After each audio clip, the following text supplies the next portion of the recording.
Hi, this is a new devotional that I'm starting primarily for the kids at Camp Galilee that come to Camp Galilee. If you're an adult that watches this through the Camp Galilee website, that's fine. These are going to be a little bit longer. These are going to last about 10 minutes or a little more. And the reason for that is for the sake of helping to promote the camp through YouTube. YouTube won't promote your videos if they're not 10 minutes or more. Anyhow, I wanted to share a thought with the kids today, and I think it's specifically important to everybody. I think it applies to everybody, because I think sometimes when you're a teenager or when you're a kid, you think, well, there's really not a lot I can do to serve the Lord, or what I do isn't all that important. For instance, while we were at camp this past year, on Wednesday night, we went out and we knocked on the doors of Kingwood, and we pretty much cover every house in Kingwood, and we knocked on doors and we collected canned goods for the local food pantry. And you say, well, okay, you collected some food, and probably some of the kids, maybe if you're one of the kids that were in that group, you're watching this and you're thinking, it was nice, it was cool, but did it really make a difference? Well, I've worked with our local food pantry here for years, and I can tell you that over the years, lives have been touched in dramatic ways because somebody cared enough to bring in some food to the food pantry, or some kids or some people went out and did a food drive. The Boy Scouts did a food drive, the post office did a food drive, the FCA did a food drive, somebody did a food drive, our youth group does food drives. And it made a difference. Here's families. I've walked into the homes of families where the only thing that was in the refrigerator was a jug of water, and the only thing that was in the cupboard was a can of beans. That was it. And so for me to be able to tell that person, look, I want you to go to the food pantry, I'm going to give you this voucher, and you can get a week's worth of groceries, because some kid cared enough to go collect groceries, go collect some canned goods.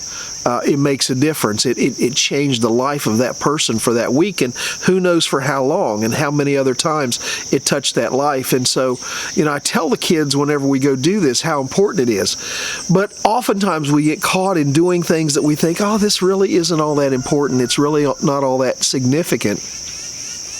I want to tell you about a guy that's in the Bible that probably a lot of people didn't think his efforts, or maybe he didn't think his efforts were that significant. It's found in Colossians chapter 4, beginning in verse 7. And the man's name was Tychicus, and you've probably never heard of Tychicus. He's probably somebody that is totally insignificant in your knowledge of the Bible. But Tychicus was a friend of Paul. And look at what it says in Colossians chapter 4, verse 7.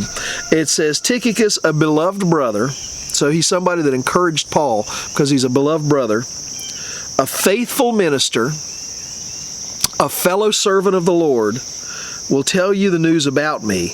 I am sending him to you for this very purpose, that he may know your circumstances and comfort your heart. So Tychicus, from what we can gather, is the one who carried the book of Colossians to the people at Colossae. And, Tychicus might have thought, as he's carrying this letter, well, this isn't very significant. I'm just a messenger boy. It really doesn't matter much, And what if Tychicus would have thought, what, my job isn't that important. I'm just going to get sidetracked, and it just doesn't matter, that I'm doing this. But he did his job. He carried that letter to the people at Colossae. And because he did that, we have the book of Colossians. We have this part of the Bible. If he'd have decided that wasn't important, we may never have had the book of Colossians. My Sunday school class just spent the last several weeks, many weeks, studying the book of Colossians. And it's there because Tychicus was a faithful servant. Didn't matter how big the job was, didn't matter how small the job was, didn't matter whether he thought it was significant or insignificant. He saw that the job needed to be done, and he went and he did the job. And, I specifically want to tell the kids, you know what, sometimes as teenagers you get relegated to what you feel like are insignificant jobs in your church, or sort of the jobs that other people don't want to do. I can't tell you how many times I've heard adults say, well, hey, maybe we can get the youth group to do that. The van needs washed. Maybe we can get the youth group to do that. Or, this needs done. Maybe we can get the youth group to do that. And what they're really saying is, I don't want to do it. Maybe we can get the kids to do it. And I'm sure sometimes you feel like that what you're being asked to do is sort of insignificant. But I want to tell you that there isn't any insignificant jobs in the work of the Lord. I want to tell you that even the smallest jobs, when you put them together with all the jobs that need to be done, when you put it all together, it's by putting all of these things together that it makes a significant impact in the body of Christ and in the world that we live in. There used to be a man in my church. His name was Luther Strotterman. Luther had a stroke, and the left side of his body didn't work. And Luther had been a trustee in our church. He had been a deacon in the church. He was a farmer. He had been a farmer and a dairy farmer, and he had just been a hard-working man all of his life. He used to drive a concrete truck. And now Luther couldn't get out of a chair by himself. And you'd have thought, I've seen a lot of people in that situation just kind of give up, and they zone in on TV or something, and they just basically sit around and wait to die. But Luther wasn't content to do that. He thought, what is it that I can still do? And he began to put together a list of people who were sick or people that were going through a hard time. Anybody he heard of that was at home sick, anybody he heard of that might need a word of encouragement went on his list. And once a day, Luther would go down through that list, and it would take him a while because, like I said, he only had one working hand. But Luther would go down through his list, and he would call everybody on that list. And I didn't think too much about it. I'd visited him, and Luther told me about his list, and I said, well, that's a great idea. That's super to do, Luther.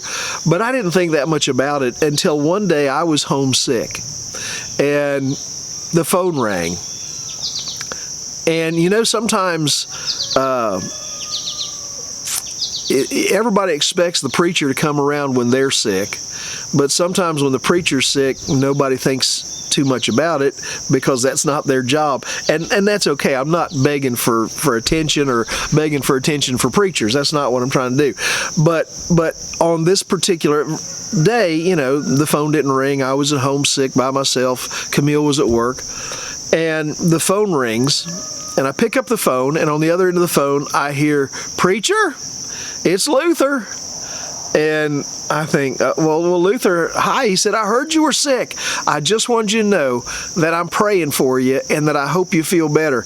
And it just overwhelmed me in that moment because I knew Luther was sitting at home in his recliner, unable to get out of that chair by himself. And here he was calling me. Now you might say, well, a phone call is not a big job. Making phone calls, that's sort of an insignificant job. But I want to tell you, that day, on that particular day, Luther brought so much encouragement to my heart, I cannot express how much. I mean, Luther's been dead and gone for many years now.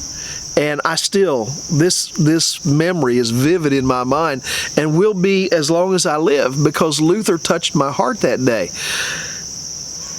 Sometimes we forget that it doesn't have to be some massive responsibility that we're taking care of. Sometimes it's maybe carrying a message like Tychicus did. Sometimes it's making a phone call.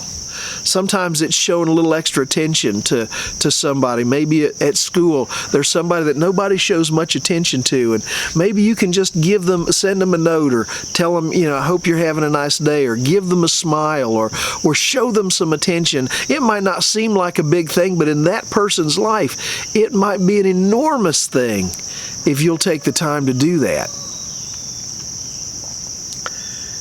Small jobs. What we consider small jobs, what the world sometimes considers small jobs. There are no small jobs when it comes to working for the Lord. It takes them all. And so to the kids that are watching this from Camp Galilee, I want to encourage you. You don't have to go out and do some massive big event. You don't have to teach a Sunday school class. You don't have to host a Christian concert at your church. If you want to do those things and you can do those things, that's wonderful. But if you're just wanting to encourage somebody, if you're just wanting to do something that honors Christ, it doesn't have to be a big thing. Tychicus carried a message. He was a faithful servant. I hope you will be too. Well, I got to get going. My time's up. I hope you have a great day today. The kids at Camp Galilee, I want you to know I'm praying for you. I'll talk to you later. Hope that if you're watching this and you don't go to Camp Galilee, hope you'll think about it next summer.